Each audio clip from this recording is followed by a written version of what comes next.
बिस्मिल्लाहिर्रहमानिर्रहीम। नाज़रीन अस्सलाम वालेकुम, मैं आसिम निसार गयासी और आप मेरा यूट्यूब चैनल देख रहे हैं। मैं इस वक्त हूँ मुज़फ़्फ़राबाद आज़ाद कश्मीर में। हम दोस्तों के साथ प्रोग्राम बना हुआ है। हमने वादी नीलम की तरफ निकलना था, लेकिन पेशावर में बहुत ही अजीब व गरीब किस्म की अपडेट्स हो रही हैं, उनकी इतलात हम तक पहुँची हैं। फिर हमारे राब्ते हुए हैं मुताल्लिक़ा लोगों के साथ। उसके बाद एक तबसरा करना तो बनता ही है। सूबाई वज़ीर शकील ख़ान मुस्ताफ़ी हो चुके हैं।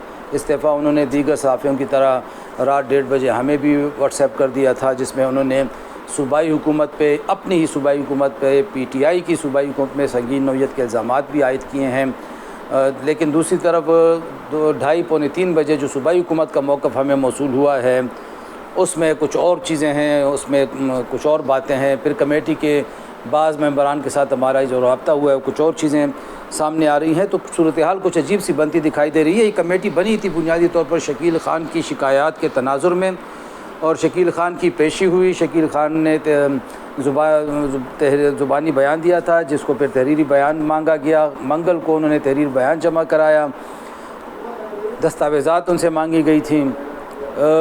ये कहा जा रहा है कि शकील ख़ान के हवाले से कमेटी को कुछ तहफ़्फ़ुज़ात थी। ये भी कहा जा रहा है कि कमेटी ने इसी केस को एक टेस्ट केस बनाने का फ़ैसला किया हुआ था। शकील ख़ान की बात करें तो ये तीसरी मरतबा MPA बने हैं, दूसरी मरतबा सूबाई वज़ीर बने हैं। बुनियादी तौर पर इनका ताल्लुक़ आतिफ़ ख़ान ग्रुप के साथ बताया जाता है। ये हमेशा से नीट एंड क्लीन रहे हैं। इनके हवाले से कभी कोई ऐसी शिकायत सामने नहीं आई, लेकिन पता नहीं चल रहा कि अंदर खाने क्या मामला चल रहे थे। बहरहाल शकील ख़ान ने अपने डिपार्टमेंट के सेक्रेटरी के तकर्रुर पे काफ़ी रिजर्वेशन ज़ाहिर की थी, और फिर उन्हीं की शिकायत पे गुज़िश्ता दिनों सेक्रेटरी को फ़ारिग भी किया गया। जून में पूरा सेक्रेटरी की तरफ से रिलीज़ के मामले में बहुत सारी शिकायत आई हुई हैं। अब देखते हैं उसका क्या बनता है। शकील ख़ान का ये कहना था कि मैंने शफाफियत पे, पार्टी मैनिफेस्टो पे, पार्टी मंशूर पे, आवाम के साथ वादों पे कभी कंप्रोमाइज़ नहीं करना, चाहे मुझे इसके लिए किसी हद तक जाना पड़े। अपने इस्तीफ़े में उन्होंने वाज़े किया है कि पार्टी की जो मौजूदा सूबाई हुकूमत है वो कंप्रोमाइज़ हो चुकी है। उसने करप्शन पे कंप्रोमाइज़ कर दिया है, उसने शफाफियत पे कंप्रोमाइज़ कर दिया है। और साथ ही जो सबसे बड़ा इल्ज़ाम जो हमारे ख़्याल में संगीन है वो ये है कि वो कहते हैं कि जो एक एंटी इस्टेब्लिशमेंट हमारा बयानिया था, सूबाई हुकूमत इससे पीछे हट चुकी है। जिस तरह अपनी प्रेस कॉन्फ्रेंस में उन्होंने कहा था कि यहाँ पे 2 पैरेलल सूबाई हुकूमतें चल रही हैं, एक दीदा है, एक नादीदा है। अब उन्होंने फिर ये इल्ज़ाम दोहराया है, अली अमीन पे साफ़ इल्ज़ाम लगा दिया है कि अली अमीन गंडापुर इस्टेब्लिशमेंट से मिला हुआ है। इस इस्तीफ़े के मतन से ये साफ ज़ाहिर होता है कि इन पे उन्होंने कह दिया है कि अली अमीन गंडापुर इस्टेब्लिश के साथ साज़बाज़ रखता है, उसके साथ राब्तों में है। और उसका ये भी कहना है उनका अपने इस्तीफ़े में कि वो बाकी डिटेल में सब कुछ असम्बली के फ्लोर पे बयान करेंगे, क्योंकि उन्होंने MPA शिप से इस्तीफ़ा नहीं दिया, वो कैबिनेट से मुस्ताफ़ी हुए हैं।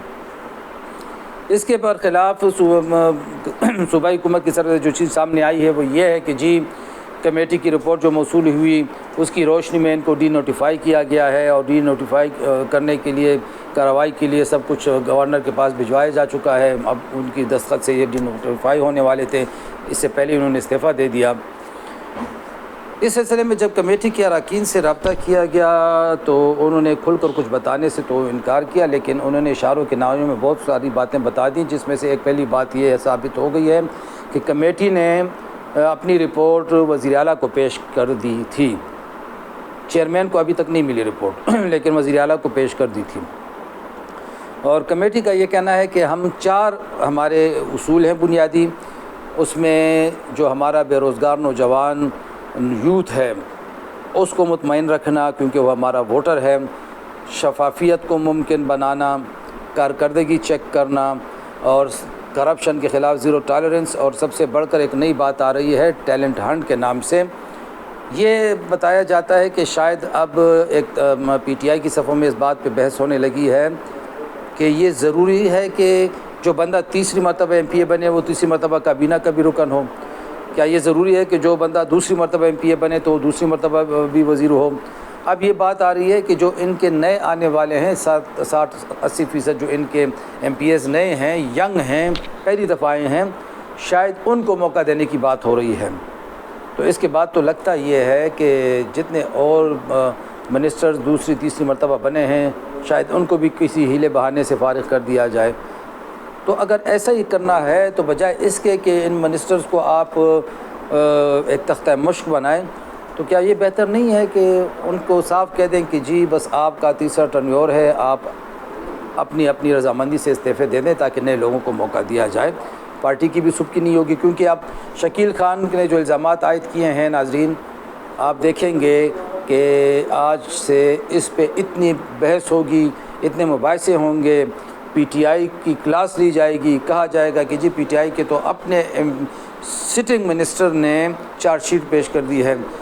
جو نقصان پی ٹی آئی کو نون لیگ یا اسٹیبلشمنٹ یا میڈیا یا دیگر اپوزیشن جماعتیں مل کر نہ پہنچا سکیں، وہ تو اپنے ایک ایم پی اے کے الزامات پہنچا سکتے ہیں، یہ سب کو یاد رکھنا چاہیے۔ تو یہ بھی معلوم ہوا ہے کہ اب مزید کچھ لوگ لائن میں کھڑے ہیں، کچھ مستعفی ہوں گے، کچھ کو مستعفی ہونے پہ مجبور کیا جائے گا، کچھ برطرف ہوں گے۔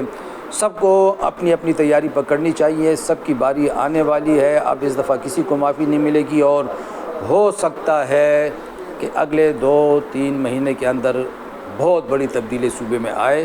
اب وہ کس نوعیت کی ہوگی، اس وقت تک کے لیے کچھ انتظار کرتے ہیں اور پھر مزید بات کریں گے اگلی ولاگ میں۔ خدا حافظ۔